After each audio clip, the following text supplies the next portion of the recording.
નમસ્કાર મિત્રો, હું છું વિનોદ અને સ્વાગત છે તમારું મારી આ યુટ્યુબ ચેનલ ઉપર.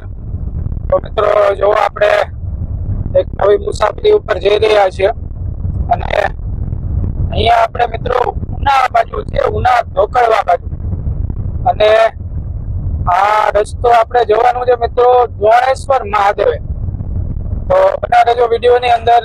જઈએ છીએ આપણે દ્રોણેશ્વર મહાદેવે અને ત્યાં જઈને બતાવું, મહાદેવના દર્શન તમને કરાવું, કઈ રીતનું લોકેશન છે, ત્યાં શું છે, બધી માહિતી તમને આપું છું મિત્રો. તો ખાસ બન્યા રહેજો વિડીયોની અંદર, છેલ્લે સુધી સ્કીપ ન કરતા મિત્રો, કારણ કે ઘણી બધી માહિતી તમને આ વિડીયોની અંદર મળી રહેશે. મળીએ મિત્રો આગળ અને માહિતી લઈએ આપણે દ્રોણેશ્વર મહાદેવની અને બતાવું છું તમને. બન્યા રહેજો, જઈએ મિત્રો આગળ. તો જો મિત્રો, આપણે નીકળી ગયા છીએ આ દ્રોણેશ્વર મંદિરના રસ્તે અને આવો કંઈક ત્યાંનો રસ્તો છે, આપ જોઈ રહ્યા છો એ. તો એના વિશે તમને થોડીક માહિતી આપી દઉં મિત્રો. તો દ્રોણેશ્વર મહાદેવ મંદિર એ ભારત દેશના પશ્ચિમ ભાગની અંદર આવેલા, ગુજરાત રાજ્યના પશ્ચિમ ભાગમાં આવેલા સૌરાષ્ટ્ર વિસ્તારમાં એ ગીરના જંગલોમાંથી મિત્રો આવે છે અને ત્યાંથી પસાર થતી મસુંદરી નદીના કાંઠે આ વસેલું છે અને એનો તાલુકો ઉના લાગે છે મિત્રો. અને ચારે બાજુ તમને વનરાજી એટલે કે જંગલો જોવા મળશે, એટલે પ્રકૃતિનું સૌંદર્ય પણ અહીંયા ખૂબ જ સરસ મજાનું સોળે કળાએ તમને ખીલેલું જોવા મળશે મિત્રો, જ્યારે આપ ચોમાસામાં આવો છો. એટલે મોટી સંખ્યાની અંદર સહેલાણીઓ અહીંયા એ પર્યટન સ્થળે અને દર્શન કરવા માટે પણ આવતા હોય છે મિત્રો. તો આવો કંઈક આ વિસ્તાર છે.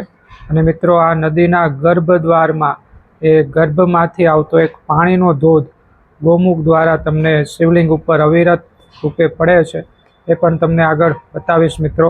આની અંદર જ છે.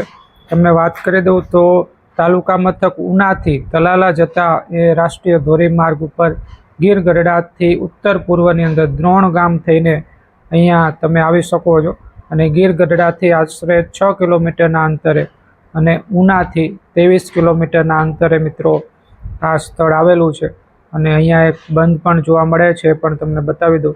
તો બન્યા રહેજો મારી સાથે, જઈએ આગળ. તો જો આપણે પહોંચી ગયા છીએ આ દ્રોણેશ્વરની અંદર અને સામે આખો બંધ છે મિત્રો. ત્યાં નદીથી પાણી આ બાજુ આવતું હોય છે, પરંતુ અત્યારે પાણી એ છે નહીં, એટલે એટલું બધું પાણી આવતું નથી. પરંતુ જો તમે ચોમાસાની અંદર અહીંયા આવો તો અહીંયા આખું આ નદી જે છે વહેતી હોય છે સામેથી.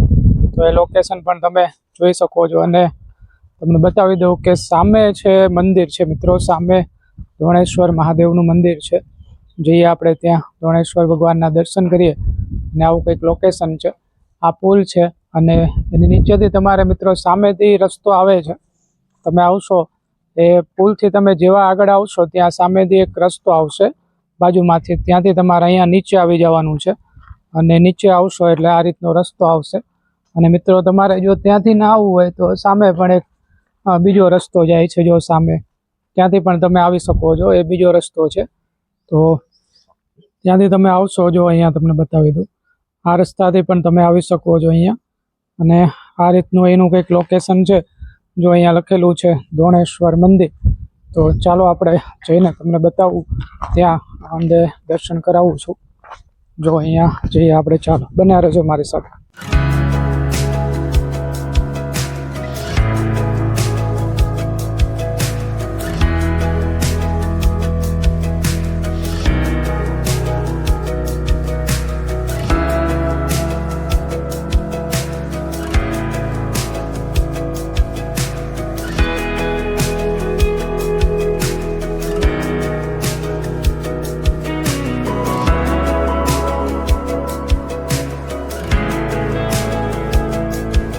તો જો મિત્રો, આ પાણી જે છે છેક અંદરથી આવે છે. પેલા મંદિરમાં મેં તમને બતાવ્યું એમ મહાદેવને જળાભિષેક કરતું પાણી ત્યાંથી આવે છે. જો અહીંયા ધ્રુવભાઈ એના ચરણામૃત લઈ રહ્યા છે.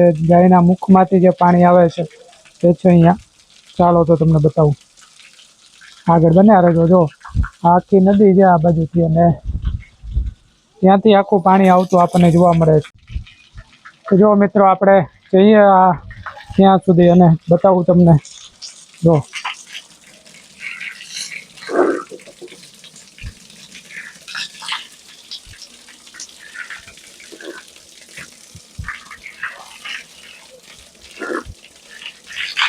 તો મિત્રો ખૂબ જ મીઠું પાણી છે, તમે જોઈ રહ્યા છો સામેની નદીનું પાણી અહીંયા આવે છે અને આ રીતનું છે કંઈક અહીંયા. ચાલો જઈએ આગળ. તો જો આવા બે કુંડ તમને આ જોવા મળે છે. આ એક કુંડ છે અને અહીંયા બીજો કુંડ છે. આ બે કુંડમાં એ પાણી આવતું હોય છે મિત્રો ત્યાં મંદિરમાંથી જે જળાભિષેક થયેલું છે ત્યાંથી. અને આ રીતનું આખું લોકેશન છે કંઈક દોણેશ્વર મહાદેવનું. જો આ બાજુ પણ પાણી બીજું આવતું આપણને જોવા મળે છે. તો બતાવું તમને આખો આ નદીનો વિસ્તાર છે એટલે જો અહીંથી પણ પાણી જાય છે મિત્રો. બીજું જો સામેથી પણ પાણી એ નદીમાં જતું આપણને જોવા મળે છે. તો જો આ રીતનું છે કંઈક દોણેશ્વર મહાદેવ મિત્રો. તો ચોક્કસથી આપ આ સ્થળે આવી શકો છો. અને તમને માહિતી આપી દઉં કે ઉના જે ધોકડવા છે ત્યાંથી થોડુંક આગળ પડે છે. ત્યાંથી તમે આવશો આગળ એટલે તમને આ આવી જશે. અને જો આ મંદિર છે આ રીતનું અને આખો લોકેશનનો એરિયા આપણને જોવા મળે છે.